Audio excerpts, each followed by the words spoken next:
reminded me and so forth and so on. And Tara said, my parents never said a thing. They just smiled and didn't say anything. And that really hurt. Ouch. Because, of course, what I was trying to do was to not increase the pain, trying not to be disappointed that the grades were low, but by not saying anything, I also hurt. I should have found something to say.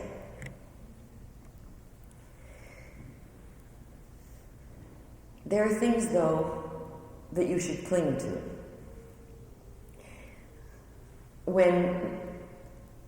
Not long ago, I said to my husband, we got to get a new dining room set. This thing has been through too many pets, too many kids, too many games, too many model building sessions. I want a new dining room set. And the kid's reaction was immediate. No, Mom, you can't get rid of that. Why, there are too many memories around that dining room table. And I'm sitting here thinking, memories? I lived my life at the dining room table, doing homework already. We cried at that dining room table. We did math until we both were dead on that dining room table. I can't get rid of the dining room table. And she said, no, there are too many memories. Why, just think of all the games we played. Just think of the dinners and the fun and the laughter. And I thought, that's what it's about. I was thinking of the agony. They put that aside and they were remembering the joy. So we refinished the dining room table and I gave it to my son. Those are the memories that are special and that you get to treasure. By the same token, that doesn't get us off the hook. We still have to learn, and if you're teachers, these are the kinds of things you ought to be telling to parents. We still have to use our heads and think about things down the road that are going to cause our kids trouble, and we do them now when it's safe. Let me give you another example. My assistant, Sally, had her son Brad was about to go away to college in the next year. And so for the year before he was to go away, she went and got him a checkbook and a check register, and every week she deposited a certain amount of money in that check register. And then all throughout that week, Brad had to write her a check and subtract it from his balance for anything she did for him. You know, like washing and ironing your clothes was $3.50, dinner was $4, breakfast was $1.50, and when he ran out of money, Sally quit. Later on in the course of the year, she upped it to 2 weeks in a row, and he had to program for it. He wanted money for pizza. I mean, we had to balance that out a little bit. Later on, she upped it to a month. Well, by the time Brad went away to college, he knew how to manage his money.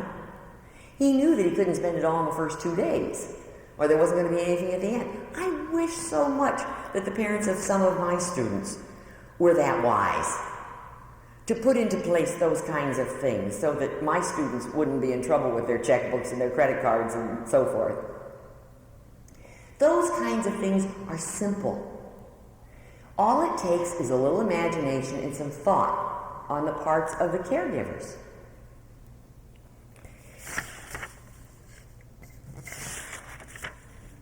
One student, I often do reading classes with my students, because it gives me an opportunity to work one-on-one with them, to see what their skills really are and to develop their linguistic skills. And this one time I had a student who came in and said, Dr. C, I have to have one more credit hour this semester, and if I take one more PE class, I can major in it. Isn't there anything I could take? And I said, well, sure, Terry, why don't you take a readings course with me? And this really dyslexic student looked at me with one of these, you have got to be kidding, lady looks.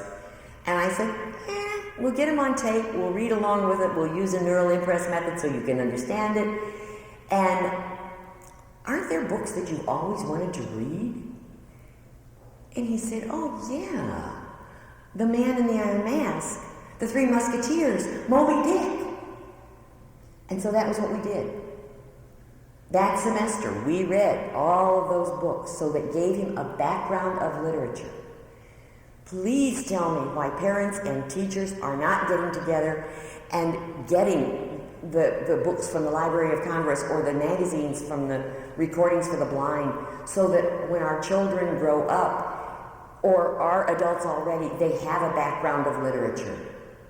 It impacts on so many things. Certainly on college level work, and certainly in communication, in small talk kinds of activities. And it's so easy to do. There are over 200 magazines put out each month from Recordings for the Blind. You don't even have to pay for it. Library of Congress, for a one-time $25 fee, you've got books for the rest of your life. You can listen to them in the car or wherever. Some of my students get the tapes that are smaller and put them on the Walkmans and boom around campus reading and listening and so forth. Those aren't things that should be denied to people just because they have a learning disability. And although academic learning is critical in school and for later career development, it's not the only thing. Sometimes we forget that. I have students who come to college totally unprepared for life's decisions. Because most vocational schools at the high school, and most parents, in all honesty, don't sit down and say to a kid, let's talk about what it takes to be an archaeologist. Let's talk about what kinds of skills you will need to be a surgeon. We don't do that. At about the 9th grade level, we start tracking children, and most of the time they're tracked into vocational programs because we keep them out of the classes that would allow them to get into college, the college-bound types of classes.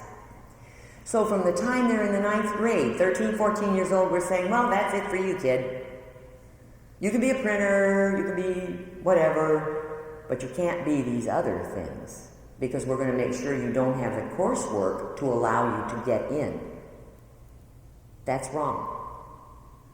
One of my students was one of 16 students who was picked for Harvard Graduate School last summer as a junior. And one of the 16 from Canada and the United States who traveled to Kenya and spent 6 weeks on a dig with Richard Leakey. Poor little handicapped boy. The only limits that people with true learning disabilities have are those that others place upon them or that they place on themselves because they no longer believe in themselves. And that, in good measure, comes from outside, not from within. Now, there are those who will tell you that things like books on tape, or a calculator, or having a note taker in class are crutches, and that you ought to be able to do all of those things before you got to college. Well, I don't know about you, but I use a date book to find out where I'm supposed to be. I wouldn't have a clue if I didn't. I'd write a grocery list before I go to the grocery store. That way I get what I'm supposed to get and I don't forget the milk. I use a calculator to balance my checkbook. I don't think that's bad. What it does is make me a much more efficient adult by getting the things done that I'm supposed to do. The same is true of my students. We don't say, oh, you can't write, so we'll just have a note taker in class for you for the rest of your life. We say, here, you've got a note taker, but you have to be in remediation for learning how to take notes. And if you sleep in because you got a note taker, you don't have one tomorrow. I'll get you your books on tape so you're never going to be behind in class, and you are going to have that background of literature. But you have to come in for remediation so that your reading skills come up, so that you can read a newspaper and you can read Time magazine and you can read anything you want for the rest of your life. In other words, we don't excuse, but we provide the resources so that a student can learn. A problem with professors is often that they are the ones who think that a note taker or untimed testing or something like that is a crutch that students shouldn't be allowed to use. ignoring the fact that if you want to get into grad school, you can take an untimed GRE with a reader or a writer or a scribe. If you want to get into medical school, you have the same advantages for the MCAT. If you want to get into law school, same things, untimed testing, scribe, reader, no problem. But we won't let the little 6th grader take his math test on time, so he just might be able to show somebody how much he learned in math. Now, if that is intelligent education, I'm definitely in the wrong field. If we can allow these things in graduate level programs, why can't we allow them in undergraduate programs? Because after all, what a professor ought to want to know is how much that student has learned in the class, not how fast he can write.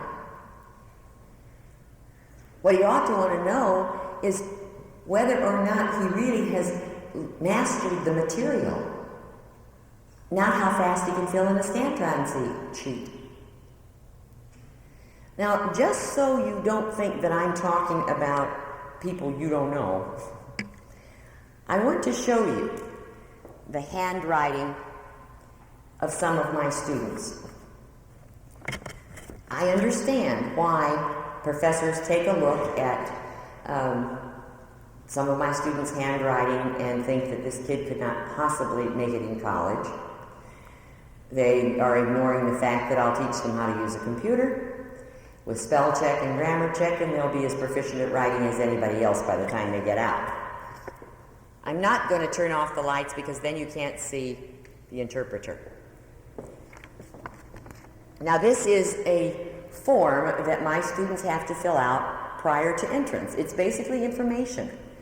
What is it about that you want to get out of college? And this says, it's hard to keep up with everybody in school because I have a learning disability, and anybody who could figure out that word is learning disability has got to be an LD teacher. It also frustrates me because I can't be normal. I can't do normal things like everyone else. And notice that this kid at 18 is still reversing the B's and the D's. He also is inverting the G's and the P's, by the way. What are the things you do well? I BO well in school, in sports. I am a good learner, and I listen well. Why do you want to go to college? To better myself in the future and help learn more about my problem. And to learn as much as I can to overcome it. In what areas do you want to improve? I want to improve in all cited areas. What I want to learn most is math and reading.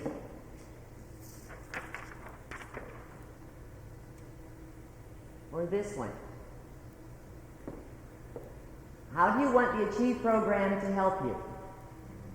In every way that can improve my disability and help me learn more about school.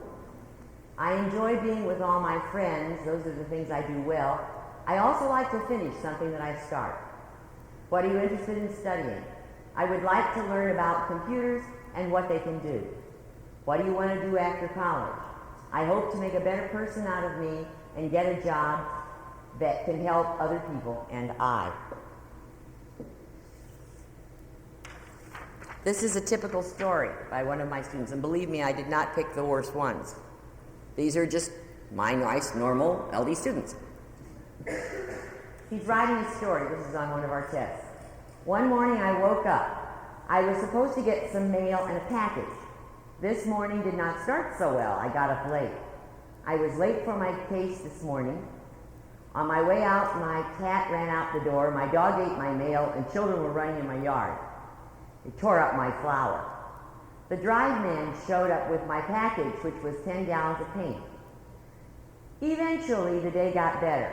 AVINCHLE, for those of you in the back.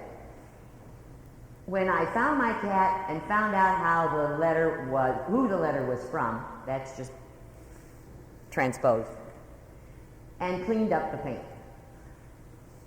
I think it's important that I show you examples of this, because in all honesty, faculty would take a look at that kind of writing and say, Dear Lord, was he drunk? Was he out all night for the last week? How could a student like that get out of high school, let alone make it in college? Ignoring the fact that the thoughts are there, even the vocabulary is there. What isn't there is the spelling. Now, wonderfully, and I have been glad of this all of my own personal life, spelling is not related to IQ. How you spell has nothing to do with how bright you are. Doesn't it make you feel better? Always does me. Now, when we are talking about the things that we can do as parents or as teachers, we have to think about preparing our children for the world. We have to think about the memories we're building, like the dining room table. When I ask my children what memories they have of their life with me, it surprises me what they say. My daughter says things that I haven't thought about in years. She remembers me taking off work to take the injured squirrel to the veterinarian. My son tells me that he remembers my staying up late painting all of the body parts on the Invisible Man model so that he could study them. Those are things that I never would have dreamed would be important to them. And so I have to ask you, what will your children and your students remember? Be careful with those memories. Never let your child or student doubt that you care about him or her, or that you don't value them as human beings. As parents, you're the one they want most to please in the world. Make sure that you find something to be proud about. Next, we really need to talk about transition. Transition from high school into a college setting means a lot more than moving from one place to another. It basically means planning intelligently and then following through. Life is full of transitions for everybody. You get born, you grow up, you learn to walk, you teethe, you go to school, you make friends, you ride a bike, you have boyfriends and girlfriends, you go away to college, you have babies, you get married, you're older. When we talk about our kids, though, we usually mean the transition from work to college, or from high school to work or to college. Now, while there is stress in any of these transitions, for our children and students, the stress may be much more difficult because they have less experience than the peer group generally, or such poor skills that they have difficulty functioning on their own. Now, why is this? There are two main reasons, I think. First, schools have a bad habit, as I said, of tracking kids at a very early age. And that means that academic options also then become very limited. And the student does not have the coursework at high school to get into the good university. Most guidance counselors or vocational ed people are still really bad about saying to people, oh, you can't do such and such because your reading level is too low or your math level is too low. And that really is a sad thing that ninth grade you make a decision for the rest of a person's life. And secondly, parents have so often said to me, all I was trying to do was getting through high school. That was the goal. Forgetting that there's another 4/5 of that person's life, and that person is going to have to live it. So we have to start asking ourselves, what kinds of things can we change? Sometimes it seems to me that when I hear speakers on panels and they're talking about transition, what people want to hear about are good model programs for transition. That's what they want. Instead of realizing the obvious fact that the best program we can possibly have is ourselves.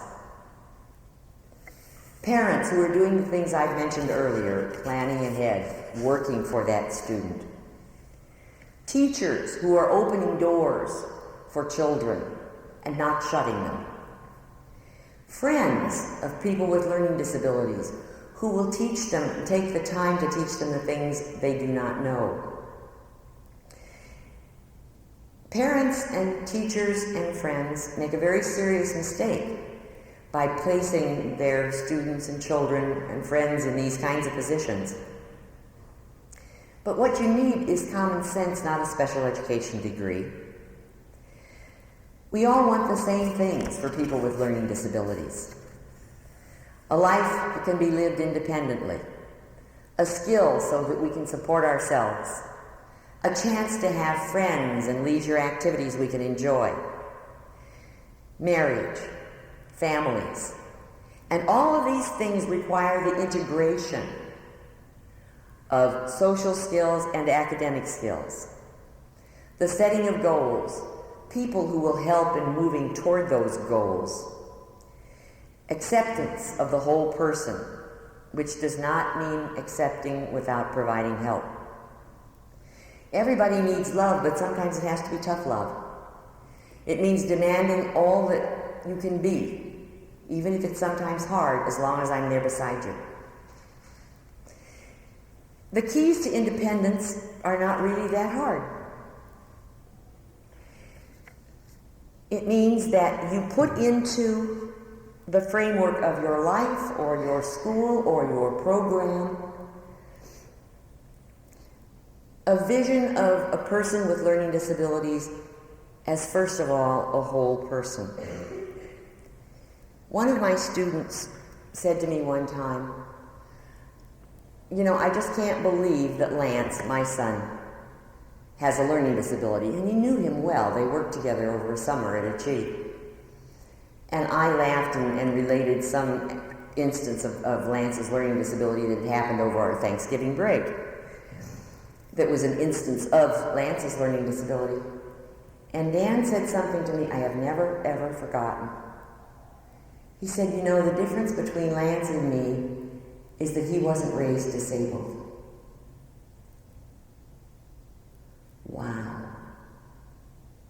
And then I began to remember, well, Dan's family wouldn't take him and the other kids to Disneyland because it would be so visually overwhelming for Dan that he wouldn't be able to deal with it. So, of course, it got to be Dan's fault that the rest of the family didn't go to Disney World, right?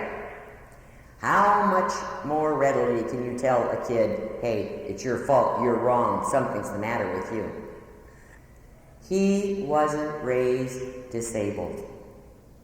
You don't treat people with learning disabilities any differently than you treat anybody else. But what you do is to try to pay attention to what they're saying to you. If a student comes in to me and says, I can't do so-and-so, then it's my job to sit down and say, okay, what about it causes you trouble? At what point in this sequence do you run into trouble? Can you get from here to here? All right, what happens when you get here? And then I can go back and try to remediate that deficit, help with that skill. But it has to be an interaction between us where we're working together. I'm not standing up here saying, you have to do this, or you have to learn this way. It's an interaction. It's a team effort. It's not ever one guy being the boss and the other person being the underling. Involve people in as many things as you possibly can think of, and never let the disability be an excuse for not trying. Some of our LD youngsters grow up to be young adults who are absolute master manipulators. Good-looking, clever. They found out that they could get through high school by being awfully friendly with the teacher and very nice and holding the door open for her and carrying her books, and nobody was ever going to flunk such a nice, polite young man. That works fine up to a point. One of my students sold more vacuum cleaners on the island of Hawaii than anybody else ever had. And it's okay, that works if you're opening the door and saying, ma'am, I would love to interest you in this latest vacuum cleaner. But it doesn't work in an office place where you have to sit day after day working with the same people. There's an old adage that says most jobs are won or lost at the drinking fountain. And that's very true. On a social level, as adults in a workplace, you have to be able to get along with other people. So you cannot use the disability as an excuse. One of my rotten manipulators, wonderful young man, he's as handsome as they come, blonde and everything, and got picked up by the campus police after he had a couple of beers. Well, he wasn't drunk, but he wasn't taking any chances.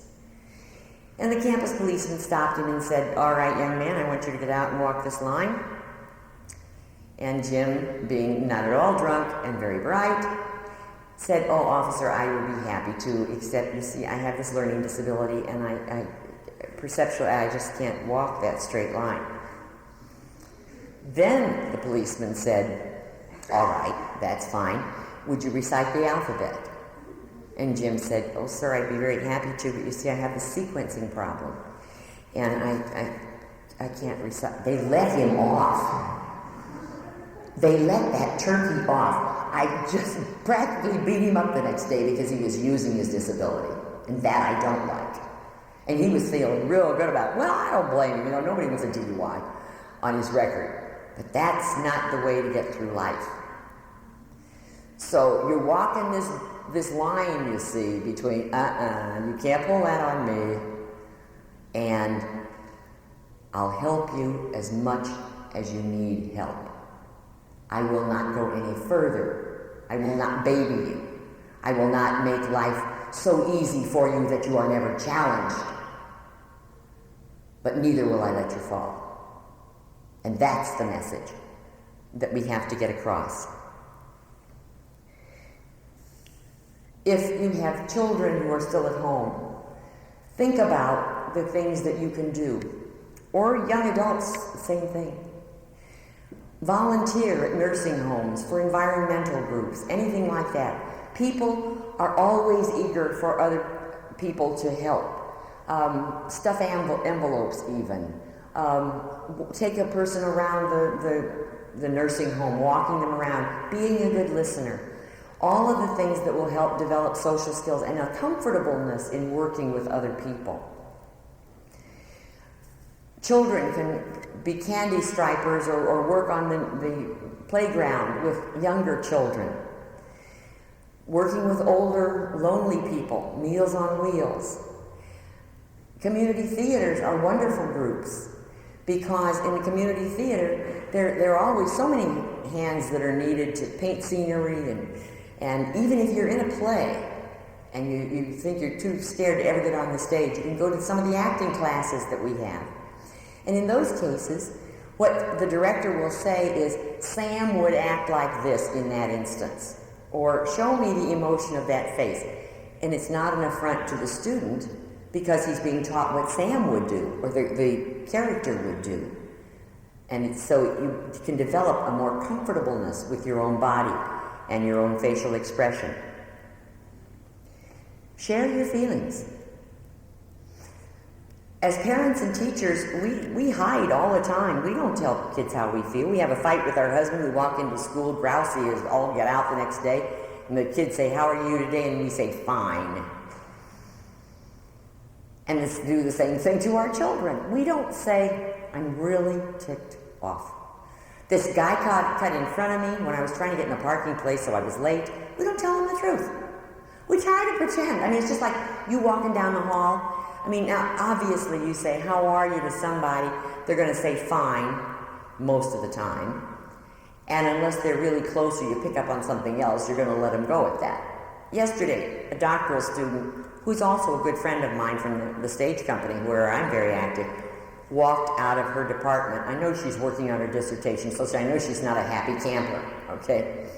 And I said, "Denny, how you doing?" She said, "Fine." I said, "Doesn't sound fine to me." And she said, "Well, no, it's not really." And I said, "Well, I hope it gets better." And that interchange was all we needed. But it's the kind of interchange that we need to have with each other. Not with strangers, obviously, but with people in our classes, with people we're trying to teach, and people in our families.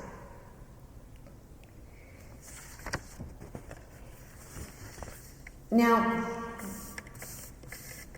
I know that many of you have concerns about whether your children, your students, and your classmates have college as really a viable option. So let me tell you a little bit about my program and how it works, so that you'll know a little bit better where these things come from. I established the Achieve program at Southern Illinois University 15 years ago. I had moved to Southern because they had had a commitment to the handicap for many, many years. Our stoplights beep, we have Braille maps on every corner. I thought that we were wheelchair accessible 25 years before anybody else was. And I thought that maybe the atmosphere would be right, that faculty would understand that just because a person was in a wheelchair or auditorily or visually impaired, that they were still quite capable of learning. That those were not the things that the limits were placed on, and then maybe they'd be willing to look for at another type of handicapping condition as well. And today we have over 700 graduates, many with graduate degrees. 11% of them go on to get graduate degrees, which is much higher than the campus norm. And I think that's because once they get to the university and they begin to realize that they actually are competing with other people who are quote-unquote non-handicapped, and that they're competing in the same classes with the same requirements as those non-achieved students, and they're doing as well or better than many of them, that they don't want to quit. It's the first time in their lives they've had successful educational experiences, and it becomes such a high. Just think, if somebody's told you you were dumb or lazy or not trying all of your life, and all of a sudden you're making success, you're able to do these things. Think how wonderful that would make you feel. I'm not sure you can understand if you haven't had a learning disability, but trust me, it's incredible. We have 6 PhDs, 6 MDs, and one's a neurologist in Boston. My own son did not go through my program, so he's not one of those. And I've lost track of the master's degrees. We've got them all over the country. It was way over 35 the last time I talked. They come from all over the United States, and as of this date, 13 foreign countries. When the Gulf War broke out, I was worried about Assad in Egypt and Yossi in Israel. We go through a thorough diagnostic component on each client. The only thing you have to do to be able to get into my program is you have to get there first, because we take the students on a first-come, first-served basis, pure and simple. Have a diagnosis of learning disabilities, and have an IQ that is at least normal, so that you could be expected to do college work. You know, you don't expect a slow learner or a retarded individual to do college work. So those are the only criteria. We do not pick just the best and the brightest. You get a number, and you come in according to that number. Then you go through 2 full days of diagnostic testing, which, since they've been tested since they were born, thrills them to death. But I do test them in a lot of different ways, so that before we get them on campus, we know how they learn. For instance, those of you who are teachers, we give them one test of math ability that is both written and has a time limit on it. We give them another test of math, which is orally presented and visually presented, and they pick the right answer. We give them another one where there are written story problems and written calculations, but there's no time limit. And we give them a 5th one on which all of the problems are told to them. They have to figure them out in their head, no pencil and paper. Okay, we do that with math, we do that with reading, and so forth. When I'm finished, I'm going to know whether the time element is a factor in a student's success. And that, yes, he is slow in doing this, but he's accurate. So I've got to ask for on-time testing for him. Or this kid does calculations really well, but he's having real trouble with story problems. Is that because of the reading disability? If it is, okay, I've got to keep him out of that particular course until I get those reading skills up. That's what it's for. And then on Tuesday mornings, my entire staff comes together, all of the test scores are written on a board, and we look, and we choose, and we pick. What are the things this student is going to need to be successful? They are in the same academic classes as any other student on that campus from the first day they're on campus. If you're in an English comp class, they're in an English comp class. If you're in an engineering class, they're in an engineering class. There are no limitations at all in terms of what they can study, nor in the course of study. The only thing that I do differently is that instead of allowing them to choose a major the first semester, which probably isn't smart for anybody, I put them in a pre-academic major advisement program first, which allows me to keep down the number of hours that they take the first semester so that I have time to work with them in remediation, for instance. And some will have to go into a developmental writing course because their writing skills, like this young man's, are simply so poor. I mean, I'm not going to let a teacher get a hold of him until I get a hold of him. Those kinds of things. But they graduate with the same degrees. No one ever tells them there is anything they cannot be, because I found that motivation is a wonderful thing. If it's something they want to study, they'll find a way to learn it. We never waive a course for a student with learning disabilities. It is critical that they graduate knowing their degrees are as good as anybody else's in that university. We do substitute one course occasionally, and that is the foreign language requirement. And the reason that we do that is because, Woodrow Wilson, Winston Churchill, he lived at a time in his society in England where everybody learned 3 or 4 languages. That was just standard for his culture and his parents' level of achievement and so forth. He never did. His tutors said that for him, English was a second language, and it was a foreign language. So he never did learn another one, but look what a man of letters he became. And so in many discussions with the university administration, what we decided was that there were smarter ways to do this. For instance, for a business major, a year or 2 of Spanish or French is not really going to do you any good. You're not going to know enough to be able to speak. You might be able to read a little. But what about computer languages? Now that is something you could use. You could learn an IBM with the spreadsheets in addition to so and so and so and so. And so it was just agreed that makes more sense for a business major. We'll give them that instead. Or for a history major. Again, another year of French or Spanish is not going to do you that much good necessarily, although I do have some who are doing very well in those languages. But what about the history of a culture? Wouldn't that be of more value? So this is work done on a one-to-one basis, on an individual student basis, based on what that student's needs are. A special ed teacher might learn Orton Gillingham instead of a foreign language, because that's what she's going to need in her classroom. Or she's going to learn one of the other programs. That's of more value to her. So it's done in a way that is that makes sense. Common sense.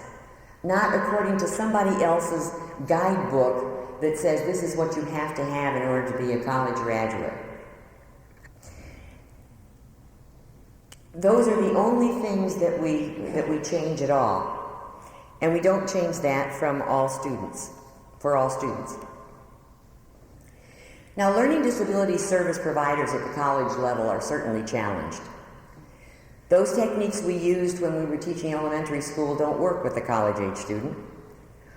They will certainly be of limited value with older students. Having taught, tested, or parented people with learning disabilities for many years, the assumption is that we will logically know what to do with college-age students. I've been running a college program for 15 years, and I learn something new from them every day. Some of it's hard on my ego. In one of these readings classes, one of my history majors wanted to learn more about the history of China, and he picked out the book on Chairman Mao, which is 600 pages long. And we come in each week and we discuss it. And right now I'm reading one on central auditory processing dysfunctions in children for one of my speech communication disorders students. He comes in each week and we discuss it. We play with the tests. We do whatever it is to teach him, giving him another advantage in that coursework. And on this particular occasion, I made some comment after a chapter I'd read, and I said, I'm surprised that Chairman Mao had that much influence in the early 50s. I don't remember hearing that much about him. And Matt's answer was incredulous and immediate. You were alive then? No, I read it in my ancient history book. Now it's one of my favorite stories.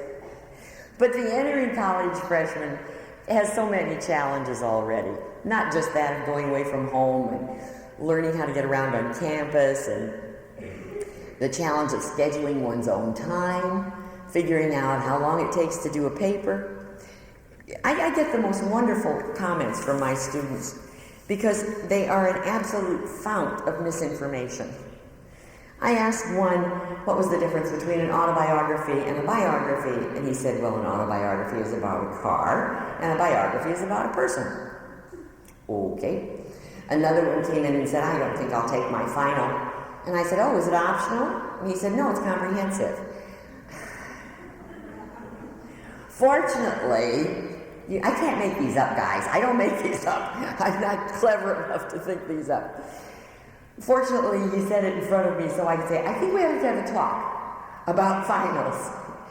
Let's talk about comprehensive, what comprehensive means. But anyway, we have to teach all of these things, but most importantly, we have to learn to accept. Learning disabilities is, as far as I'm concerned, is only as bad as we make it. It can be an absolute death knell to some people because they haven't gotten the support that they needed, and maybe they never got to go where they wanted to with their lives. Years ago, when people had learning disabilities, they had some options, and many of them became apprentices. Like Michelangelo, that's how he learned to sculpt. Rodin's father called him, he said, I have a dunce for a son. And yet, look at those sculptures. But they had those options. I don't know where you can go and be an apprentice anymore. It's hard even to get into the electricians' unions and the plumbers' union and the hands-on kinds of things where you could at least earn a skill. Now you have to be able to read at the 10th grade level to be a mechanic because of the involvement of the catalytic converters and all of these things. So those options that people had a generation ago, they don't have. There were many people a generation ago who made it, but it was through their own tenacity and their own hard work and their own just total unwillingness to ever give up. Those are options that are much less open to us now. Even the service. They tell me that the books to drive the M1 tank is so thick that you really have to be a very proficient reader in order to use it. And with the cutbacks in arms, where do our people go? Those places that once had an opportunity for them are getting more and more limited. And you wouldn't be here tonight if you didn't know how critically important education has become.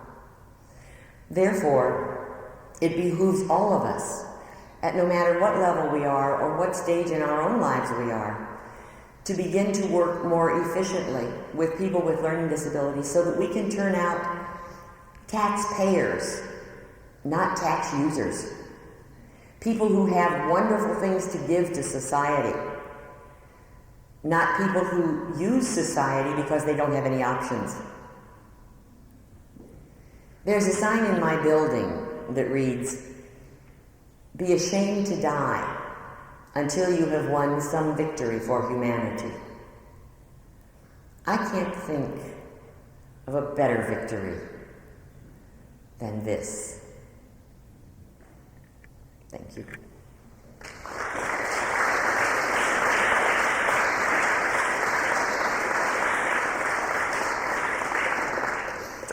Now, I promised you time. Questions, comments, whatever. Be comfortable. Okay, let's go home. Well, over here, what?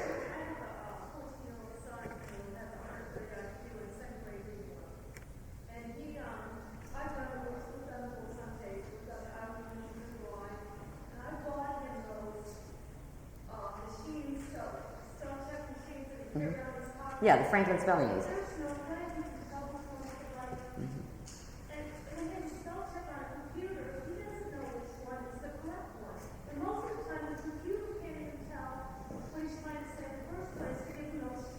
Okay, what kind of computer have you got? Okay. See, these are the problems, and let me tell you what they are right now. First of all, the Franklin spelling ace that you need is the one with the thesaurus and the dictionary. Because if he does not know if that's the correct word, all you do is punch D, and it gives you the meaning of the word. All you do is punch T, and it talks out loud, by the way, so he doesn't have to be able to read it.